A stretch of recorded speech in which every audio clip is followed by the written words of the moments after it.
E o São Paulo pode ser o primeiro clube grande do futebol brasileiro punido com o transfer ban pela Agência de Fair Play Financeiro recém-criada pela CBF. O Tricolor tem 45 dias para quitar 1.100.000 reais com o Novo Horizontino referentes à compra de Jorginho, uma das atrações das categorias de base do São Paulo. O presidente Arrim Assis chegou a dizer que já tem um acordo com o Novo Horizontino para quitar parcelas atrasadas. O Novo Horizontino assegura que não há acordo nenhum, que o São Paulo prometeu, quando da compra do atleta, fazer esse pagamento de 1.100.000 em 5 parcelas e até agora não pagou nenhuma. Diante desse cenário, ou em 45 dias o São Paulo arranja esse 1.100.000 ou volta a sofrer um transfer ban. Tricolor, no início desse mês, tomou um transfer ban que o impediu de registrar Domingos Duarte e Iago por alguns dias.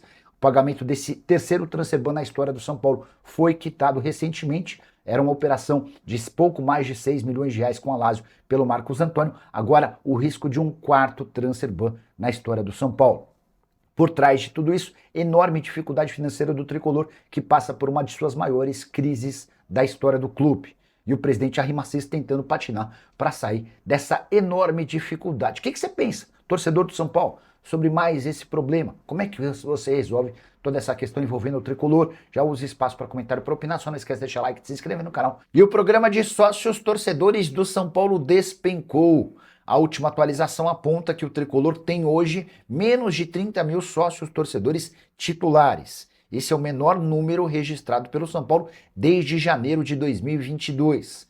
E antes que você dê de ombros para a notícia, é só importante registrar que o sócio torcedor tem garantido excelente receita ao São Paulo. E uma queda drástica como essa representa menos dinheiro nos cofres do clube. Na temporada passada, por exemplo, o São Paulo arrecadou 56 milhões de reais com o sócio torcedor. Na temporada de 2024, outros 55 milhões de reais. Em ambos, a média de integrantes do sócio torcedor ultrapassava 50 mil pessoas.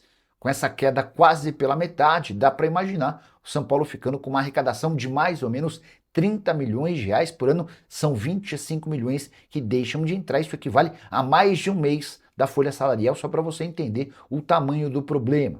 Importante registrar que essa debandada de torcedores do programa de sócios torcedores tem tudo a ver com as questões em campo, falta de resultados e todos os escândalos que marcaram a administração Júlio Casares e também a Arrim Assis nos últimos meses. A verdade é que o torcedor do São Paulo parece muito incomodado com tudo que tem acontecido e a primeira providência foi cancelar o programa de sócio torcedor. Só para completar, contar ainda que o fato de o São Paulo não estar jogando com frequência dentro do seu estádio por conta de realização de shows também interfere na saída grande de sócios torcedores. A última sobre o São Paulo: na noite dessa terça-feira, o Tricolor jogou bem e empatou com o Bolívar na altitude de La Paz. O São Paulo saiu na frente com um gol de Arboleda, que fez bom jogo. Também gostei do Domingos Duarte e do Iago, que foram as principais novidades da equipe. A verdade é que o Dorival decidiu poupar alguns titulares. O São Paulo se comportou muito bem no primeiro tempo, terminou vencendo. No segundo tempo, para mim, com falha do Rafael, o Melgar empatou. O Bolívar criou oportunidades para virar, não conseguiu. E agora o Tricolor faz duas partidas extremamente importantes dentro de casa. Primeiro contra o Curitiba, no fim de semana, Campeonato Brasileiro, com mais de 21 mil ingressos vendidos. São Paulo precisa vencer para deixar a zona do rebaixamento mais distante. Hoje a diferença do São Paulo para o 19º colocado é de apenas 4 pontos. Depois recebe o Bolívar, precisando de qualquer vitória para passar para as quartas de final da Sul-Americana. E o São Paulo fará duas finais de campeonato nas duas próximas partidas dentro de casa. Aí você deve estar pensando que eu endoidei de vez. Afinal de contas, qualquer final está bem distante daqui. Mas é que, para a realidade do São Paulo, os confrontos de sábado contra o Curitiba no Campeonato Brasileiro e de terça-feira contra o Bolívar pela Sul-Americana são muito, mas muito importantes. E marcam o retorno do time ao Morumbi, palco que o São Paulo não joga há muito tempo. Jogo de sábado às 21 horas contra o Coxa já tem 25 mil ingressos vendidos. E a partida é super importante porque o São Paulo estacionou no Brasileiro. Foram só 3 pontos conquistados nos últimos 24 disputados. Com isso, São Paulo caiu para o 12º lugar e hoje tem apenas 4 pontos a mais do que o Remo, que é o penúltimo colocado. Uma vitória contra o Curitiba serve para dar uma acalmada nos ânimos e para distanciar o São Paulo do Z4. Já em caso de derrota, o São Paulo pode terminar a próxima rodada do Brasileiro muito, mas muito ameaçado pela zona de rebaixamento. A partida de terça-feira contra o Bolívar é tão importante quanto. Isso porque Uma vitória por qualquer placar coloca o São Paulo nas quartas de final, possivelmente para enfrentar o Boca Juniors, que venceu o Recoleta em casa nessa terça-feira por 3-1. Além da passagem para a próxima fase, o São Paulo assegura 3 milhões e 600 mil reais, prêmio prometido pela CBF. E dinheiro no São Paulo anda em falta, qualquer grana seria super bem-vinda, uma grana desse valor certamente ainda mais. Pergunta que eu deixo para você, torcedor são paulino. Seu grau de confiança para os jogos contra Coritiba e Bolívar. Você pensa que o São Paulo é capaz de vencer os dois? Vence um, empata outro? Usa o espaço para comentário e dá uma de mãe de Iná, palpitando sobre esses jogos, beleza? E se você é torcedor são paulino, saiba que as pessoas dentro do São Paulo continuam trabalhando para que a SAF não aconteça. E eu vou te explicar por que de mais essa afirmação. O Tricolor está discutindo uma ampla reforma no Estatuto e queria destacar em especial o artigo 58. Havia uma discussão sobre a exigência de um percentual de aprovação dentro do Conselho Deliberativo para que a SAF fosse aceita.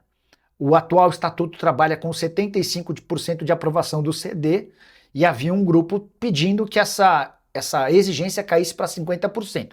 Ou seja, você faz uma reunião no Conselho Deliberativo. Se metade das pessoas presentes votarem a favor da aprovação, o São Paulo poderia se transformar numa SAF. Mas adivinhem que a comissão montada para apresentar e sugerir essas mudanças manteve os 75% de aprovação do Conselho Deliberativo para que o São Paulo vire uma SAF.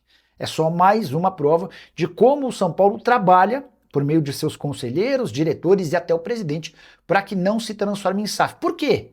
Porque eles não querem sair do poder. A partir do momento em que o São Paulo vira uma SAF e se profissionaliza e passa a ter um dono, esses conselheiros, diretores e até o presidente se tornam rainhas da Inglaterra sem qualquer poder e nenhum, ou quase ninguém dentro do Conselho Deliberativo do São Paulo pensa dessa maneira. Queria acrescentar outra mudança no Estatuto do São Paulo. O Conselho de Administração vai passar a contar com 9 pessoas, 3 conselheiros, 1 membro do Conselho Consultivo e 5 membros independentes, selecionados por uma empresa especializada em executivos voltados em executivos. Esses 5 conselheiros serão votados pelo Conselho Deliberativo a partir da indicação dessa empresa escolhida.